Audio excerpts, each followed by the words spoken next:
Welcome to the A Trek Within podcast. I'm your host, Rob Sullivan, and today, very excited, we have a special guest, Dr. Scott Taylor. He's the president of the Expanded Awareness Institute. And what he's going to talk to us about today are near death experiences and shared death experiences, which is a new topic that is not something I'm familiar with. So I'm very excited to learn about that. And with that, Scott, welcome to the show. Rob, I'm very glad to be here. Thank you for the invitation. Yeah, absolutely. No, I love connecting people who have similar interests. And I'm so take me through. Let's start at the beginning with, when did you first get interested in even become aware of near death experiences? Well, I had a shared death experience back in 1981. Would you like me to tell that story? Perfect. Yeah, and yeah, I would love that. And for the benefit of people who may not know what you mean by that, if you could define that, and even define, your understanding of just even the near death experience. I'd love to hear your perspective on that. Sure, be glad to. I'm going to do kind of a shorthand description. Near death experience is when typically there is real physical trauma to the body, so much so that the body dies. And when that happens, our consciousness, our non-physical body, leaves our physical body, goes up into the non-physical universe, tools around, has an adventure, and then the people who are here on Earth do their magic like the EMTs, and they, do the paddles or whatever it takes to reanimate the physical body. And when that's done, our non-physical body, our consciousness is then pulled back into our physical body, and we're able to talk about what it is when our physical body was dead. We can talk about, the adventures that we had. So that's a near-death experience, and there's a ton of criteria about what that is, and we can talk about that later if we want. But in broad terms, that's what it sounds like. A shared death experience is similar, but with one big difference. That's when, say, a person like me is bedside of a person who's making their transition.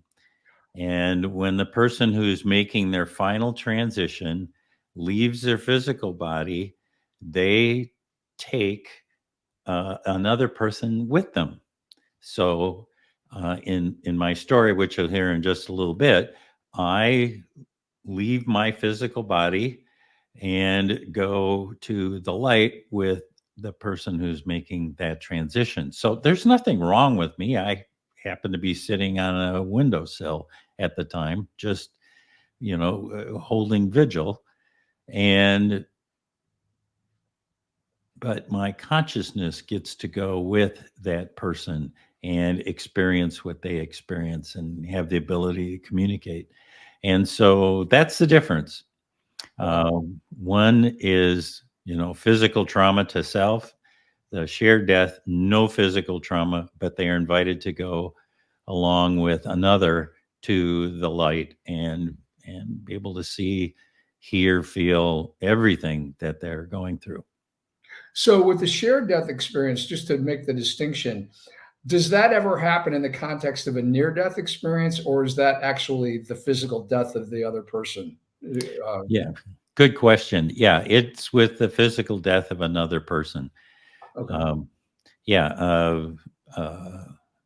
A near death experience, that's interesting. I actually haven't run into any cases of people who have had a near death experience and then they bring somebody else with them.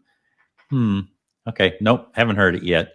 Doesn't Okay. mean it doesn't exist, but Exactly, but for the context of what we're talking about, it's, the person that you were with at the time was transitioning. Okay, great. So thank you for making that distinction, because a lot of the people in my audience are not necessarily super conversant when it comes to all of the different terminology. Some of them absolutely are, but many of them are not. And so thank you for clarifying that, because that's important.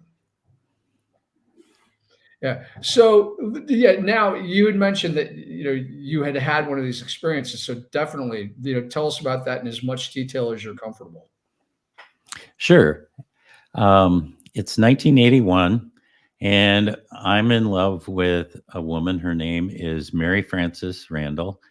And Mary Frances and Nolan had been out sailing on a beautiful summer day in southern Minnesota. And when they were on their way home, they were involved in this horrific car accident. And Mary Fran was killed outright. And Nolan, who had just turned 7, had this mortal head injury. And it took him 6 days to make his transition. That becomes important because during the intervening 6 days from when the accident happened till he finally left his physical body for the last time, he was in a hospital room at Mayo in Rochester, Minnesota. So, Mayo Health Systems is some of the finest care in the world, and we were really grateful for that. But um, uh, his injuries were too severe. So, what that 6 days allowed was for this family to gather, and Mary Fran was one of 9, and so there were lots of people. There were brothers and sisters and girlfriends and boyfriends and spouses and uncles and aunts and grandmothers and grandfathers and neighbors and friends, and that's just her side of the family. So there were a lot of people who um, came and held vigil for Nolan as he struggled to stay alive. He was in a coma. He never came out of the coma. But one of the things the nurses on the floor told us, and I'm very grateful for that, is that people who are in comas very often can still hear, even though they can't respond. They can hear the conversation that's around them, and so it's important to be with them and talk with them. And so, because there were so many of us, we drew straws, and 2 of us would go in every couple hours, and we would, um, read him stories and in general, just be with him. Well, as it turns out, my shift was 3 a.m. to 5 a.m. in the morning on the morning of the 6th day. And I was there with Mary Fran's oldest sister, Janny, and we brought in his favorite storybook and we read him stories and we told him about what his family was doing.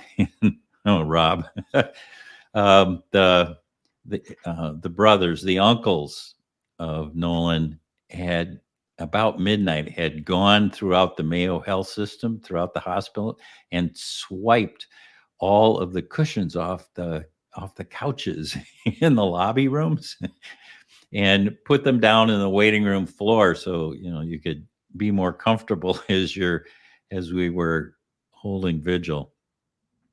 Anyway, so we're telling him these stories and just just in general, being with him. Well, it gets to be about 4:45 in the morning, and Gianni, who's a trained emergency room nurse, goes to the end of the bed and she looks at the charts, and then she looks at all the myriad of um, monitors that are surrounding Nolan, and she said, "Scott, it's really clear where this is going. I think it's time for you and I to say our goodbyes." And so we pulled up chairs next to Nolan's head, and we told him that we were so proud of him for fighting so hard to stay with us, to be with us here in the physical world. But if his mother should come, now remember, Mary Fran died 6 days before at the scene of the accident. If his mother should come, that it would be appropriate for him to go with her. That would be the right thing to do if she asked him to go with her. and that we would always love him, and that he would be in our thoughts all the time, and that we would be with him in spirit. And so it's now 5:00. Our shift is over, and we leave, and the next crew comes in. Well, Rob, it wasn't more than 45 minutes later that the nurse on the floor came in, and she said that his vital signs were now in a rather steep decline, and it would be appropriate for us to gather bedside. So all this room with a ton of people, and it'd be 30, 40 people at least, all filed into this little hospital room. And as it turns out, I was on a windowsill because I was one of the last people in the room, and it was already 4 or 5 deep around the bed. And I went, well, that's silly. So I wound up sitting on a windowsill next to Mary Fran's youngest brother, Willie. And we just sat there and held vigil. And I don't know. I mean, really, the only thing there was to do was to be there and watch the heart monitor just slowly go down and down. And then when it finally flatlined, what I experienced was Mary Fran coming across the veil and scooping her son out of his physical body. And they had this exquisite reunion that you could only imagine between mother and child. And I was surprised at this because I got to feel what it is that they were feeling. And then what surprised me even more was that the two of them then turned to me, came over and embraced me. And then the three of us left and we went to the light. And when I entered into the light, it was the most extraordinary place that I had ever been. It's just a land or a space that is, it's just pure love. It's compassion. It's this grace. It's where you're connected with everything in the universe, and it's all love. And at the same time, that really didn't matter because what mattered to me was that there were the three of us were there, and we could communicate with each other. And what we did is we affirmed our love and support, our love and affection for each other, better words. And then we talked about we had a chance to say a proper goodbye because I was at work, so I was a long way from the scene of the accident, and then we got to just be with each other for a while, and then it just felt complete. It wasn't like, hey, see you later, Scott. It wasn't like that. It was more like what we had to exchange, we did, and it was appropriate for now. And so Mary Fran and Nolan turned and they went further into the light, and I came back to my physical body there sitting on the windowsill in the hospital room. So Rob, that's part A of my story. I'm pausing here for just a second in case you get any questions. Okay, yeah, only about 1 million. So fire away. Yeah. So first of all, I got to chill while you were telling me that. What an absolute gift to get that experience with them. The first and most the biggest one on my mind right now is what were the other people in the room aware of or not? Well, thank you for that segue because that's part 2 of my story. Okay. I'll just jump right in. Perfect. So I had gone and was in the light with Mary Fran and Nolan, and I came back to my physical body sitting there on the windowsill. That's kind of where we left off. And as a result, I guess the best way to explain it is 100% of my consciousness was with Mary Fran and Nolan in the light. And 100% of my consciousness was there in the room with the other grieving relatives. I say it like that because it's not like my consciousness split into two. You know, it was like 50-50. It was like I was all the way there and I was all the way in Wow. the room. I didn't have a word for it then, but I do now. I call it bilocation. I was in two places at the same time, fully aware of what was going on in each one of those places. And I know this because I'm sitting there on the windowsill and my body is experiencing what it's like to be in the light. So it's filled with this joy, this ecstasy, this wonderment, and it's like it's trying to break out. And especially my face, because my face has this huge grin on it. It's got this I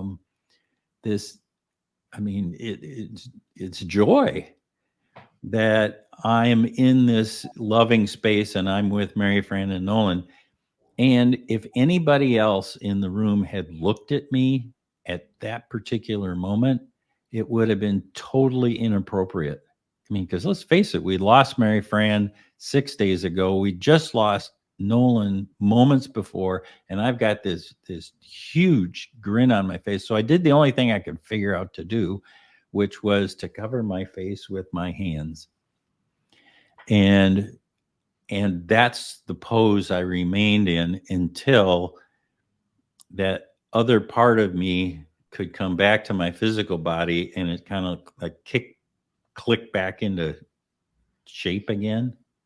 And I felt composed enough to be able to lower my hands and then, do what you do in that situation. I mean, there's lots of hugs and tears and actively grieving. And so I couldn't, I was able to be, with the family. So that's important. Okay. So the other people in the room, were just standing or sitting and doing the same thing I did. They were watching the heart monitor. But there was, it wasn't like a mass, a group ascension. There was one other person in the room that I know of who had the exact same experience that I did. And let me tell you that part too. Yeah, very curious. All right. So in order for me to tell this story, we have to flash forward about 15 years. And I'm at the University of St. Thomas, which is Minnesota's largest private university, and I'm doing the research on my doctoral dissertation, and it's about near-death experiences. And one of the things that I had done was send a letter to all of the women in Mary Fran's family, because they were all in healthcare in one form or another, asking if they knew anybody who had a near-death experience. And one of them wrote me back, and she has asked to be anonymous, so I'm just going to call her the sister. So this sister had a near-death experience associated with a bad reaction to drugs, and then so I'd interviewed her, and it's a standard interview. You got the tape recorder and you press play and you ask questions back and forth, and I completed that. And as I'm putting away my gear, this thought enters my head.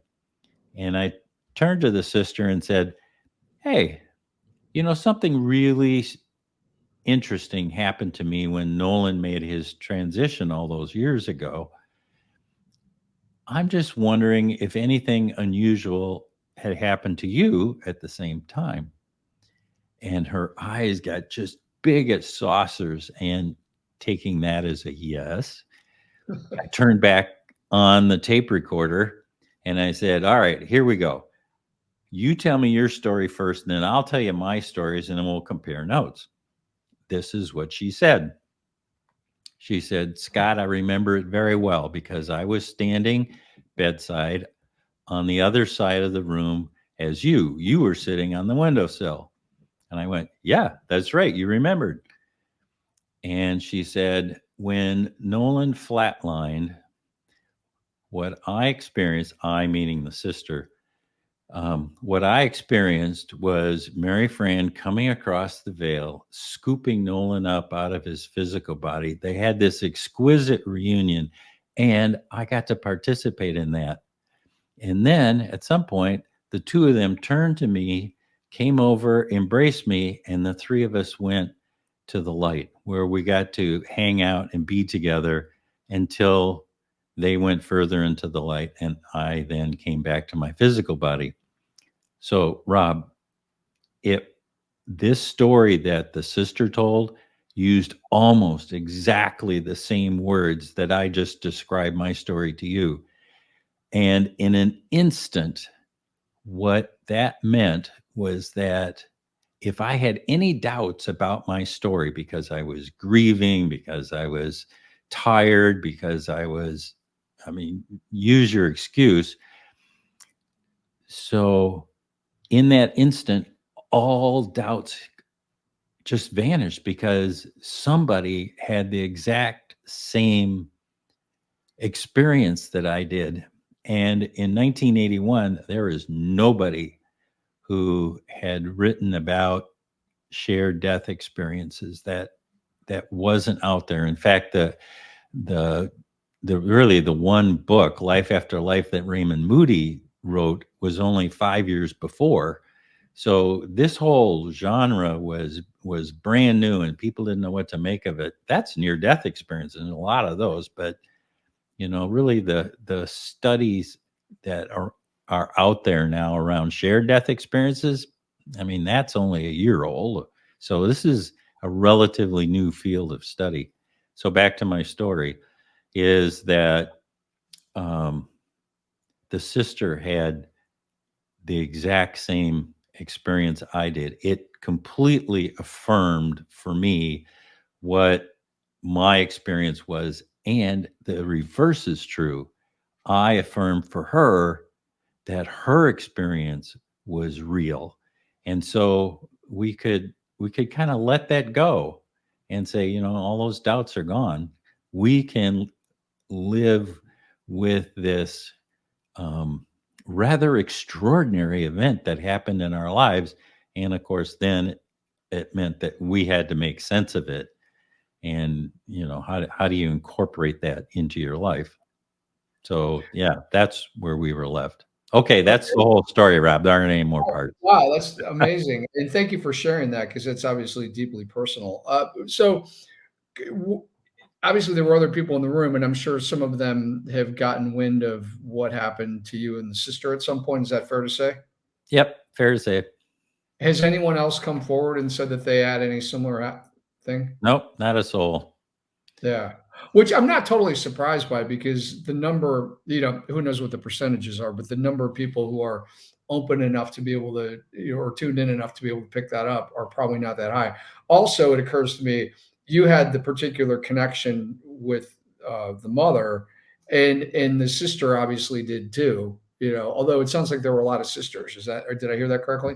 Yeah, there were 4 sisters, 5 brothers, something like that, in Yeah. the family. Um, yeah, and so one of the things we do know about shared death experiences is there's a set of kind of criteria, because I think it's a really fair question to say, why me and not, brother Rob, so, um, and it goes like this. So the first one you nailed, which is there needs to be a real heart connection between the person making the transition and the person, um, who's will accompany them. So in that case, it's what there was a heart connection between Mary Fran and me. There was a heart connection between her son Nolan and me. Nolan really had never had a father figure in his life. His biological father disavowed any knowledge of his actions, so was never in Nolan's life. And so when I started dating Mary Fran, we started developing, that relationship, that father-son relationship. And so there was that heart connection.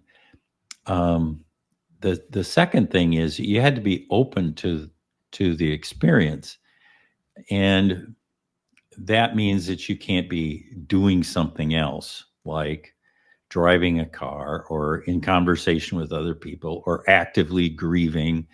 And in my case, I was just sitting there in the windowsill watching the heart monitor. And in the sister's case, the same thing. She was standing bedside watching the heart monitor. So that kind of puts you in a meditative state, because there's really nothing else to do when you're holding vigil.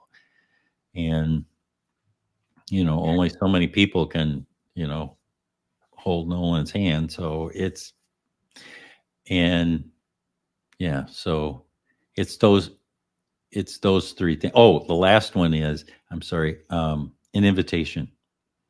The invitation needs to come from the person who's making the transition back to the person in the physical world. So in this case, it was an invitation from Mary Fran and Nolan to me. That was that when they came over and hugged me, and then the three of us could go into the light.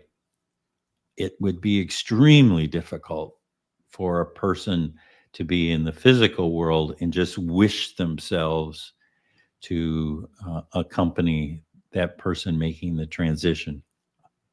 It probably has been done sometime in human history, but the invitation from the person making the transition back to the accompanist is the way that it happens, because then they can impart to me, what the vibratory frequency needs to be, and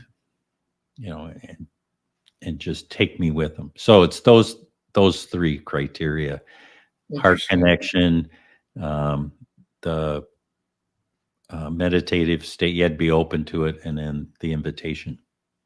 Well, and I might add a fourth one. I can't speak for the sister, but it sounds like having resolved the grief, or at least come to a place where you're open would almost seem like a necessary criteria based on what you're saying, which makes sense because a friend of mine was telling me that when her husband died, her husband, and her sister were all really close, and the sister would routinely see her husband in dreams and things like that, and she never did, and she was obviously upset about that because she's like, why is he visiting you and not me?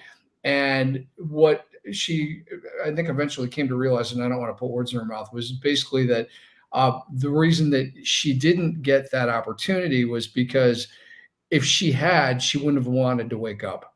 And she was literally at that grieving point where she would rather have gone with him than stay, and that was clearly not in the cards for her at that moment. Yep, her guides were looking out after her, and there's another reason too. What I've come to understand is that when people make their transition from their physical body, I mean, let's face it, this is a pretty dense physical um, we're encapsulated by something that's really slow moving energy. And when we leave our body, we make a real transition from this slow moving energy to a higher vibration, a higher vibratory level. And um, grief takes this slow moving energy and it makes it even slower. Grief is a real slow, um, dark um,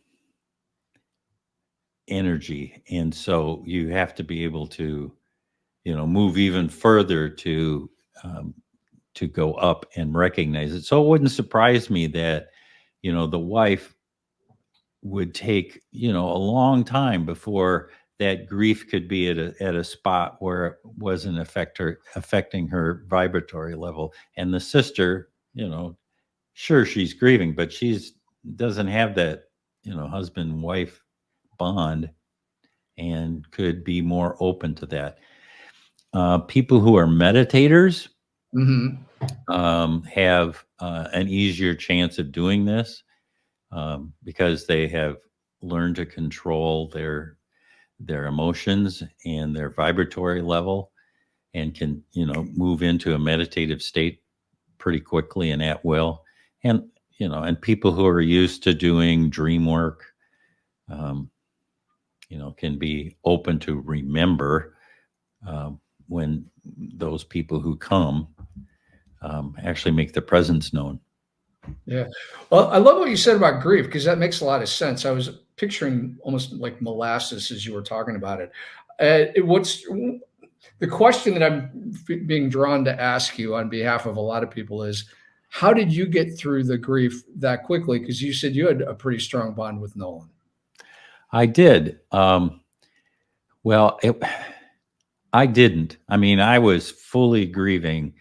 However, I'm no, this is a guess. It was, I'm not remembering it exactly, but I think we were in that hospital room from when the nurse invited us into the room to when Nolan made his transition was probably 45 minutes. And, I was just sitting there on the windowsill.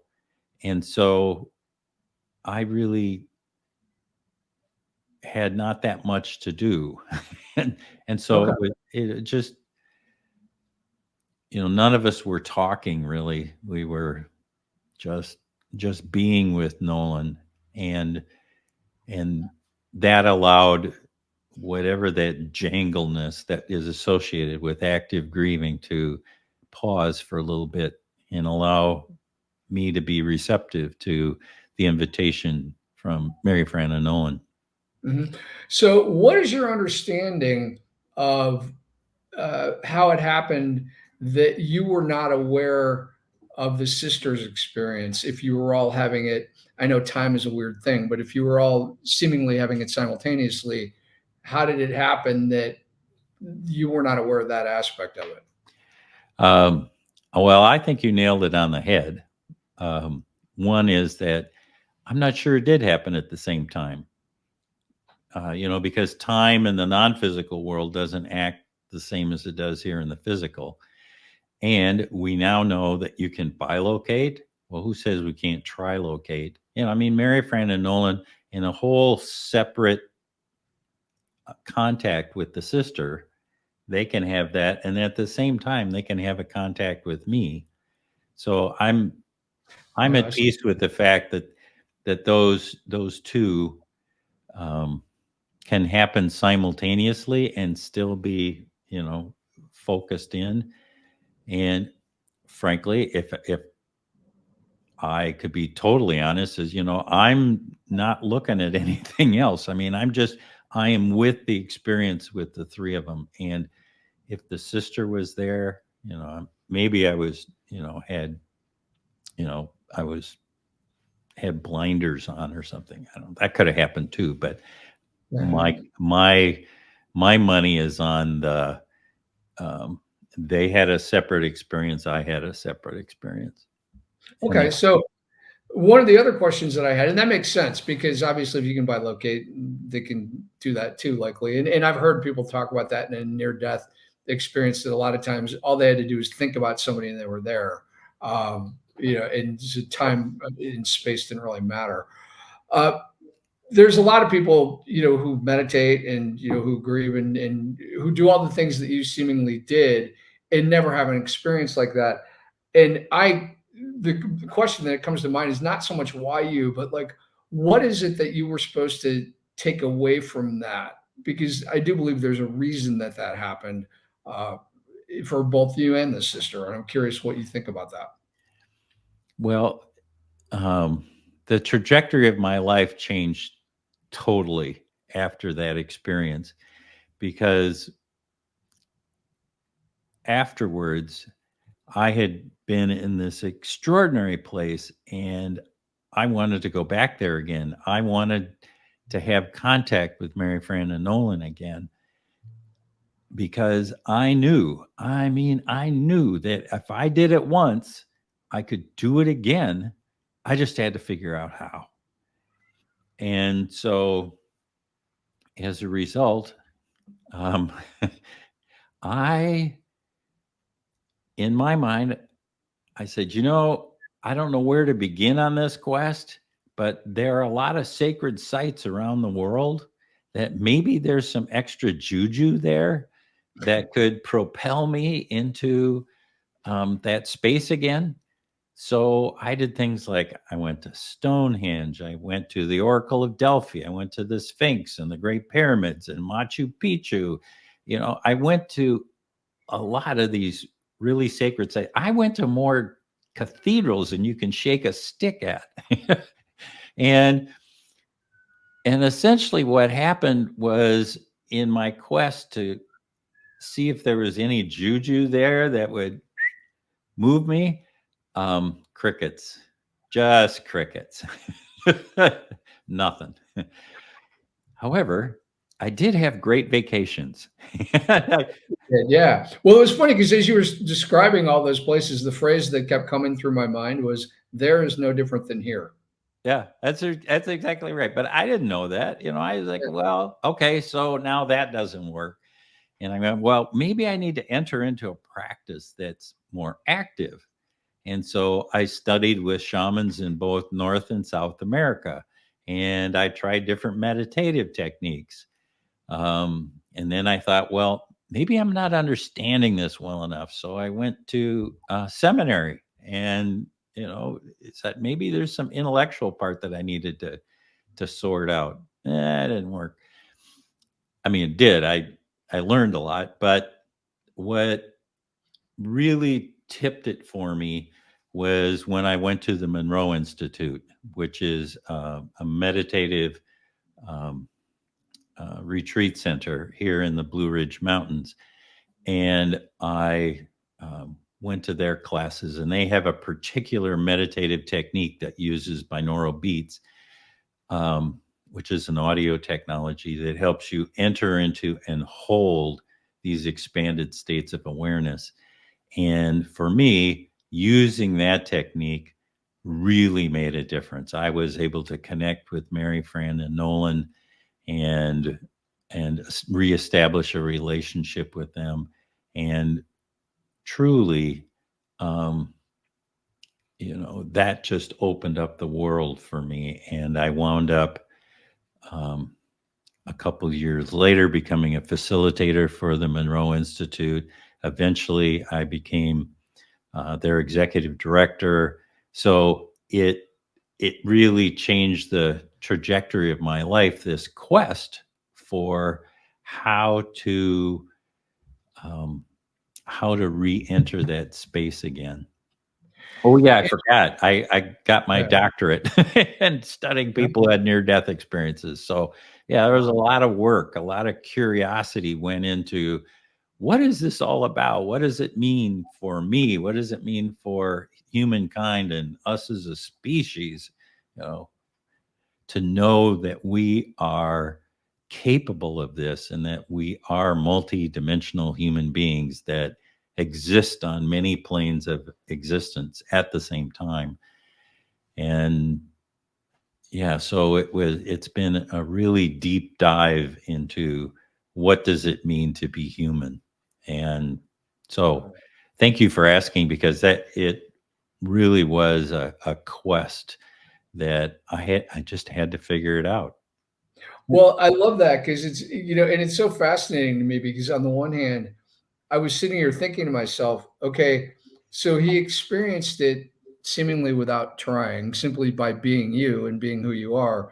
And then in wanting to recapture it, it was like, chasing the butterfly that's already there in the first place. That if it's that idea that, like, and I love the image of, if you're trying to catch a butterfly, it's never going to happen. If you sit quietly, it will probably come and land on you. That sort of idea. And that's eventually what you got back to. But I would also imagine, and this is what I'd be curious to hear you talk about, are, when you did all that, I mean, you had some amazing adventures, clearly. What were some of the most important lessons that you picked up along the way? Oh, lessons. Well, one is that we have the ability to enter into these states at will anytime that we want, and that we have the ability to communicate with the other side. So I guess the big lesson is we inhabit these physical bodies only temporarily, that we are fully alive after the physical body dies. And so that whole afterlife thing, it's for real. It is, we live on. And, that brings great comfort to me. And that we can connect with this afterlife, and that we have that ability to get guidance, and that we have the ability to interact with those on the other side. Because, really, they're this close to us. They're just at another vibratory level. It's like they're in the same space as us, but we can't perceive them because they're at a vibratory level that we can't easily interact with using the physical senses that we have. We have to turn on the non-physical senses in order to do that. And as it turns out, that's relatively easy to do if you know how to do it and where to look, and who to have as a guide. That makes a difference. So it completely changed my concept of who we are as human beings. We have so many more senses and the ability to perceive things than we think we do. We put ourselves into a box, and it's not fair. We can experience more. Interesting.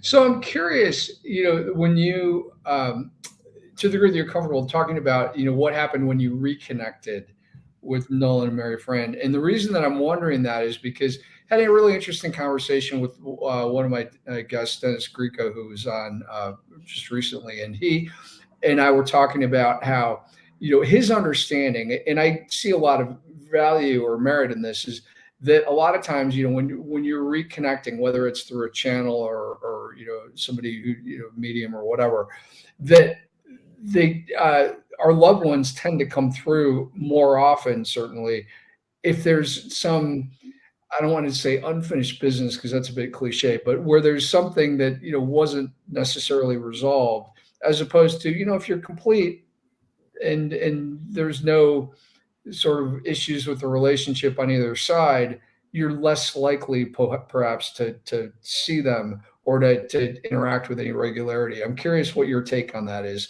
based on what you've experienced, because I can imagine you'd have a completely different perspective potentially.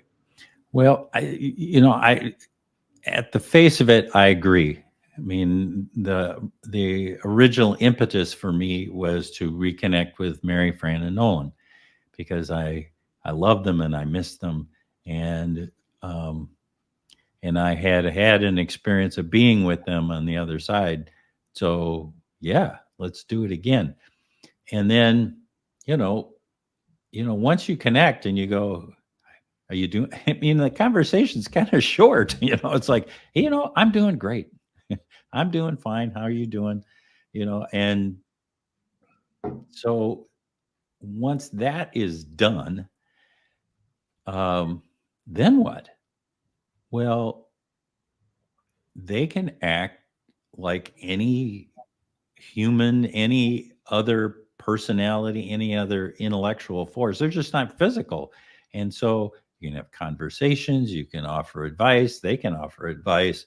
It becomes a real relationship again.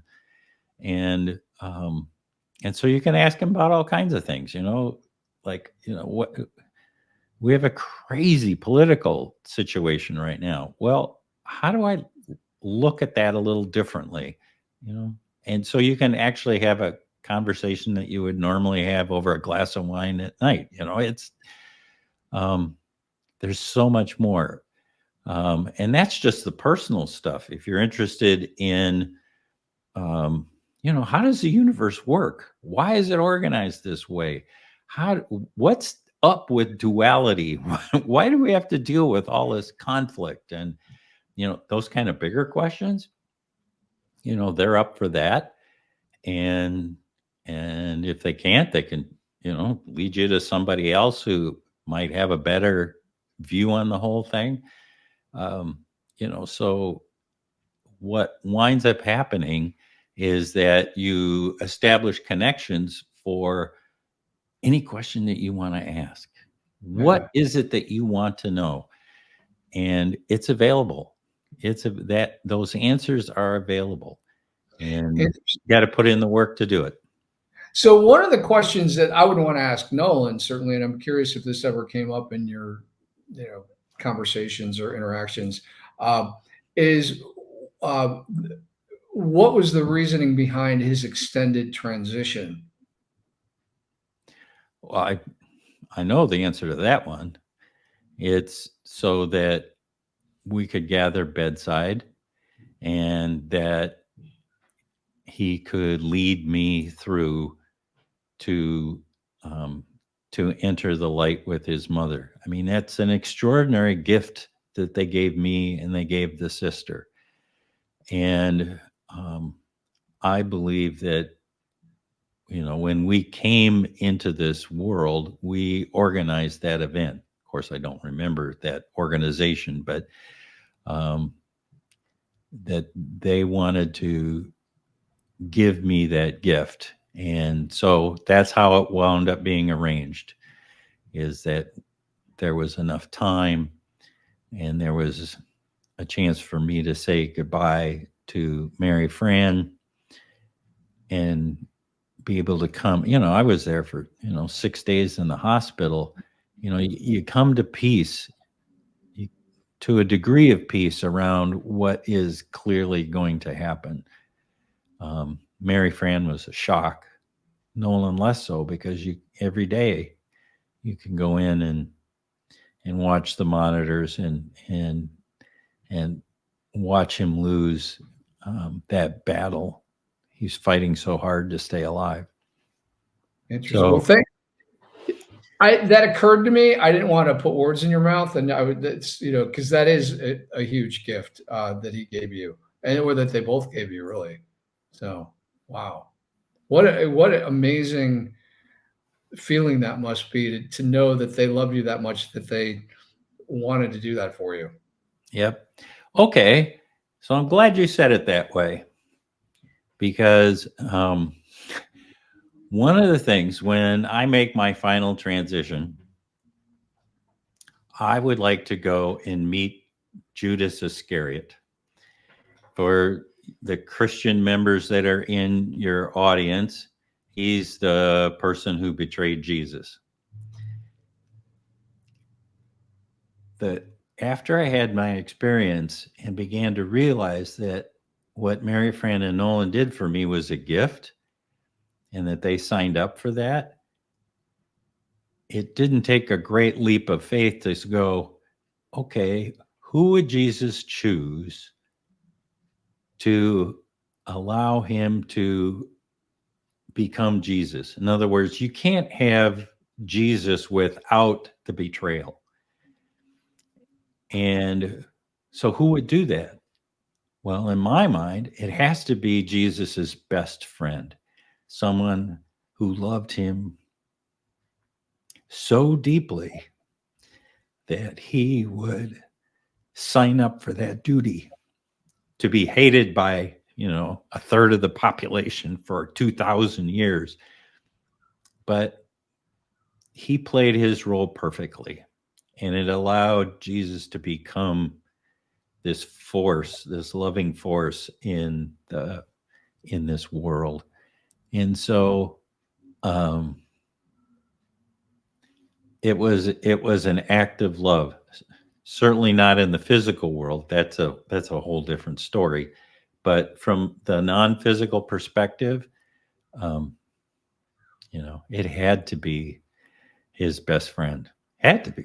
It's the only way. Wow. It's the only way I could figure it out. That's amazing. Have you read The Little Soul and the Sun, the Neil Donald Walsh children's book? I have not. I have read almost all of Neil Donald Walsh's stuff, but Okay. that one has eluded me. It's a children's book he wrote. It's beautiful, and the illustrations are amazing. And literally, it was like you were describing that book when you talked about that, because the whole premise of the book is that the little soul goes to God and says, I want to experience myself as forgiveness. And God says, well, that's great, but there's nobody here to forgive. And so then the rest of it is, about creating that opportunity. Yeah. And it's exactly what you just described, that in order, for that to play out, somebody had to be the bad guy. And I love the perspective that it would have to be a really, really good friend, to pull that off. Which is true, because it came out of, I think it was his very first book, where he talked about that whole concept of I've sent you nothing but angels, which is it's a lot for people to think about, because then they start thinking about Hitler and all the the horrible people in our history, and our present in some cases, where you look and go, how could this possibly be happening? What are we supposed to gain from this? It seems like it's getting worse every day, kind of thing. And and it's really, I'm glad you shared that perspective, because it's interesting, and it did occur to me that Nolan was giving you a gift, and that's, and if you take that to the along that same line, obviously he loved you a lot, because there was a fair amount of probably suffering. It can't be fun to lay there for 6 days, whether you're in a coma or not. And to your point about, the other thing I was thinking, I used to volunteer at the Children's Hospital in Chicago for 34 years. And I worked with a lot of patients who were in comas and whatnot. And one of the things that I really remember, I would often go in and turn off the lights, because I remember hearing people who had had near-death experiences and who had, where they were aware of things when they were in comas. And I remember one woman vividly said the thing that drove her nuts was she couldn't communicate, and they always left her lights on. So she never really got a chance to relax, because she's got those awful fluorescent lights shining down on her constantly. And I always remember that. And I always made a point to, turn off the lights, and to, give people that opportunity, so that they're not laying there all night long with the lights on. Just little stuff like that. Yeah, isn't that a lovely thing? Yeah, and thank you for your service. Think how many people that we have touched. Yeah, well, it's amazing. Well, they were my teachers. They're because I had, and I've shared this. Some people who watch the podcast may have heard me talk about this one. It's in the book. There was one little girl who was I met her when she was 6 months old, and she transitioned a year and a half later, about 3 weeks after she left the hospital. And she came to say goodbye the afternoon that she transitioned. And I knew it, because I felt it. And it was really the first spiritual experience I had. And I didn't, it wasn't anything like what you just described. I just felt like I was being given a big hug, and, with her saying, thanks for being my friend, which was super powerful. But it was not, and at the time, it was, now that I think about it, this is in the early 90s, and it was around the time of the Betty Jane Eady, Embraced by the Light. And some of those books were, very popular at that point. And I remember, well, if I had had any experiences like that, I would certainly have remembered, but that wasn't, it was more just like a big warm hug. But I'll take it. It was great. Yeah. And those after death communications they're so important to us, that, because what you got was an affirmation. Oh, she still exists. And that that communication that you'd had during her difficult time was really important to her, so much so that she stopped to say goodbye. Yeah. Really Well, nice thing. oh, it totally was. But it's interesting because there's other after death communications too. I remember. So, did you ever see the movie What Dreams May Come with Robin Oh Williams? yeah, Yeah, I'm going to come back to that in a second then. love that movie. Well, what was fascinating about that is, in that movie, his interactions with his wife, she didn't recognize him. She was so distraught, and there was that sort of otherworldly quality of her not being totally present, and like it was almost like he couldn't get her attention and stuff like that. Well, my best friend, 2 weeks after we graduated from high school, killed himself, and for years, when he would show up in my dreams, more often than not, it was that same quality. And that was before the movie came out.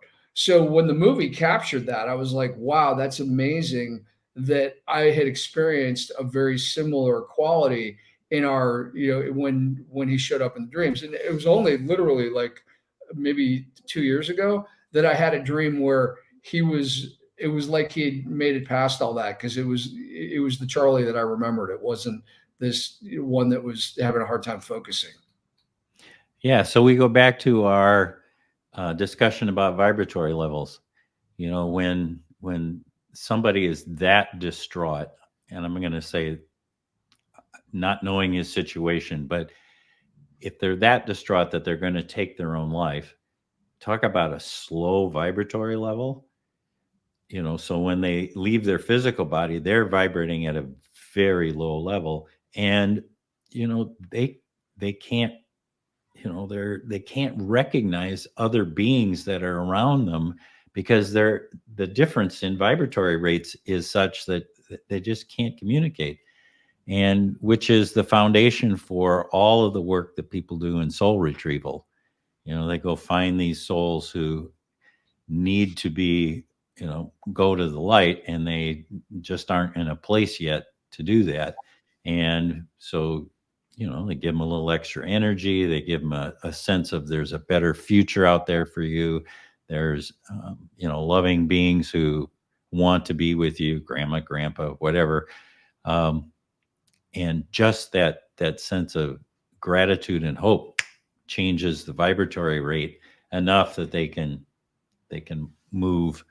And so that soul retrieval work winds up being really important. And eventually they'll figure it out themselves. That is the truth. And there's a maxim that's in the world of soul retrieval, and that is that no soul is ever lost. And that all souls can go to the light. It just might take them a little longer than others, based on what vibratory rate they're at. I'm glad you said that, because that was a thought that was going through my head while you were talking, was that, no one's going to get left behind. It's just a matter of how long it takes everybody to figure it out. So And are you, and is when that, you're in that space, there's no time anyway. So, what's a week? What's a month? What's 10 years? It's that quick. So, yeah, I remember one friend of mine who's a gifted channeler, or well, medium, however you want to think of it. She said something one time about how, 80 years in Earth time is like, a blink of an eye in spirit time.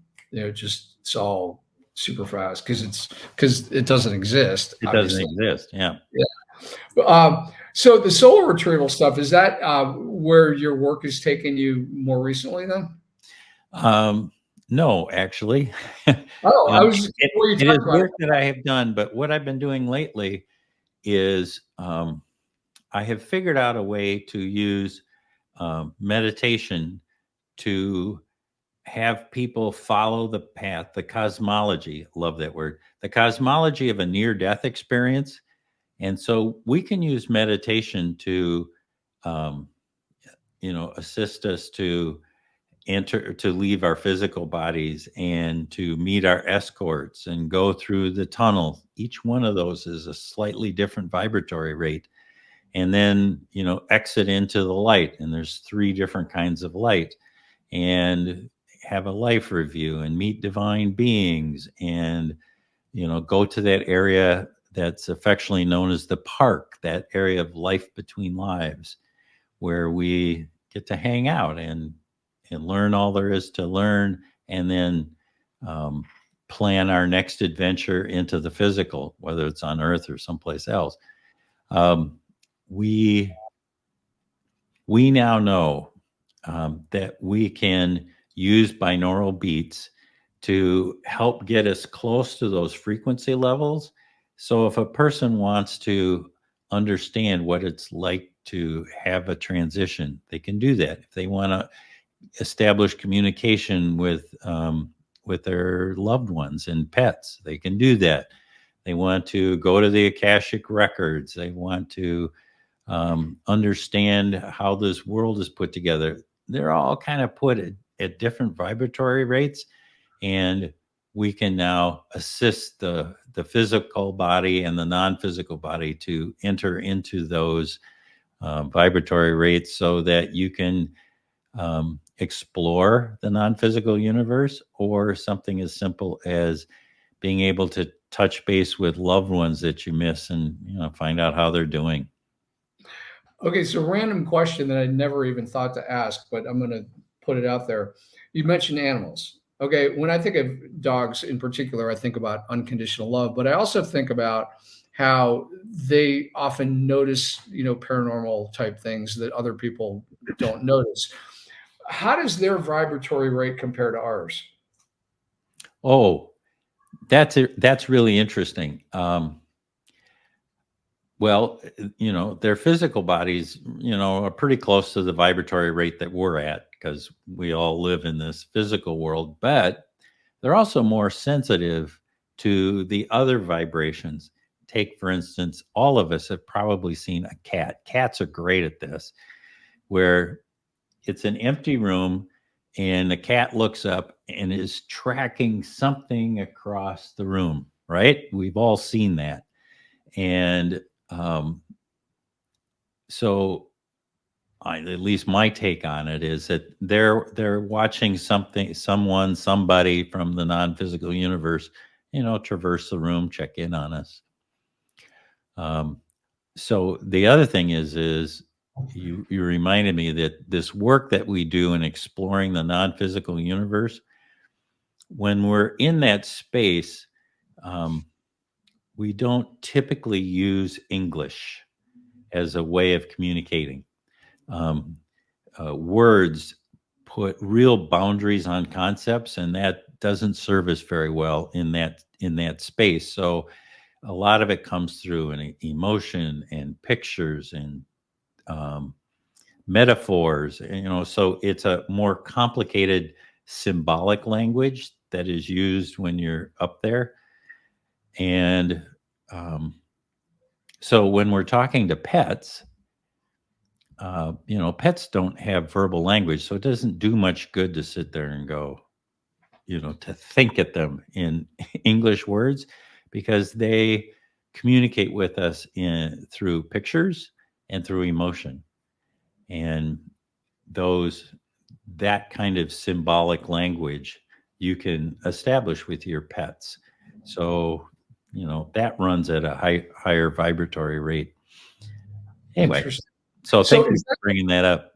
Yeah, no, it's okay. Is that why our dreams are symbolic? Yep. It's because you can contain so much more information if somebody hits you with a metaphor. And in dreams and in our exploration of the non-physical universe, the symbology that's being used is contained within us. The language is interpreted by our memories and our experiences. So they'll use metaphors that we're familiar with. I mean, so it doesn't do any good for me to, have an image that, my next door neighbor Susan finds particularly meaningful, because I don't have her physical experience. And so anyway, it's always communicated in a way that we can understand. It's our job to be able to unpack the layers of meaning that come to us. And that sometimes just takes a while. Wow. And it takes it, you know, Yeah. when, because some people will have asked me, well, when you were talking to Mary, Fran, and Nolan in your shared death experience, what did they say to you? And the answer is, I am so glad that it wasn't in English, that it was communicated like telepathically. And because it was communicated telepathically in more of a symbolic form, all this meaning could come to it. And when somebody says, I love you in that state, that contains all of the past experiences. It contains the pain of now. It contains the loss of the future that didn't get to happen. It's it's all wrapped up in just one heartfelt moment, and it takes a while to be able to you know peel away the onion. It's not a it's I don't like onions. It's it's not like I got bad breath after, undoing that metaphor. But you get the idea that there's so many layers to it and they're all interconnected. And it's taken quite a while to unwrap all that. And that's okay. Well, that's how I feel like this whole conversation is in a way that like we haven't even gotten the brown wrapper off it yet, and the white is we haven't even explored. I do want to be respectful of your time in our last minutes here. What else should people know about you? If they wanted to contact you, what are the things that you're most passionate about working with people on? Thank you for asking. I appreciate the free commercial. The easiest place to get a hold of me is through my website, which is near-death-meditations.com. So it's plural, near-death-meditations.com. And on there is, my history and the albums that I've done and the classes that I offer and yada yada. So it's really easy to get a hold of me. And there's a contact page where you can send me a message and I actually respond. So you can easily get a hold of me and see the breadth of my work and how we can do move forward. Yeah, so that's the easiest thing. And and what I'd like to leave people with is, I think the two things that came out of my experience with Mary, Fran, and Nolan was, one is that how loved we are and how we all are come out of love, and that the foundation of this universe is a loving consciousness. And second would be, embrace your curiosity, because it will take you to some incredible places as long as you have the bravery to ask the question. And when you ask the question, our guides will respond and they will arrange for us to be able to get the answers that we need. And it's a marvelous experience to have a relationship with guidance. And yeah, pursue that, because it's a real partnership and love that takes place.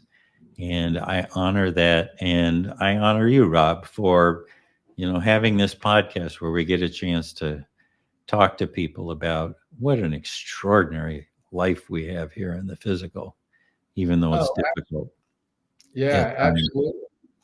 I'm sorry, I interrupted you. What was that last Oh, part?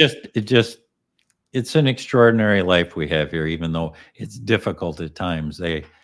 Um, it helps stretch us to understand who we are and and especially who we are in the world. Yeah. I love the way you talked about the exploration aspect of that. I have a friend who often says, when you take the first step, the universe meets you more than halfway. And I love that idea because and you're the embodiment of that. I mean, just the journey that you went on physically, mentally, spiritually, everything. It was just it was such a gift to hear about it. And I feel like, as I said, we've only covered just a tiny percentage of that. So at some point, one of the things I often do is I invite listeners to submit questions because at some point it would be fun to have you back on, and maybe we can go down a deeper path on any of those topics, like in terms of the different types of meditation or I'm sure there's a million other things you and I could talk about. But for now, I want to say thank you. And as my friend Jackie would often say, to be continued. She never said goodbye. But I love that because that is how I feel about a lot of the conversations that I've been having on here. It's the first of what I hope would be, a longer dialogue in many cases, if you're open to that. So thank you very much. This has been a treat. And thank you, Rob, for the invitation. I actually think we had fun here today. I did. Yeah. I loved, I love hearing, stories and things like that. And especially when, people who I consider like you, who are more tuned in than I am, who have, taken things to a completely different level. I always learn something from that. And I get to share in your gift, which is great. So thank you. Thank you, Rob. Appreciate it. All right. Thank you very much for tuning in today. You have been listening to the A Trek Within podcast with my guest, Scott Taylor. And as I said, if you have questions, definitely submit them because, we could have Scott come back on or any of the other guests. But for now, if you liked what you heard, definitely hit the like button. You can subscribe. It's absolutely free to do that. And then you can find out when other podcasts are coming up. Typically been running them about every 2 weeks. So that's the time frame that we're looking at right now. At some point, we may accelerate that a bit, but for now, that is the pace. Thank you again. And until next time, to be continued.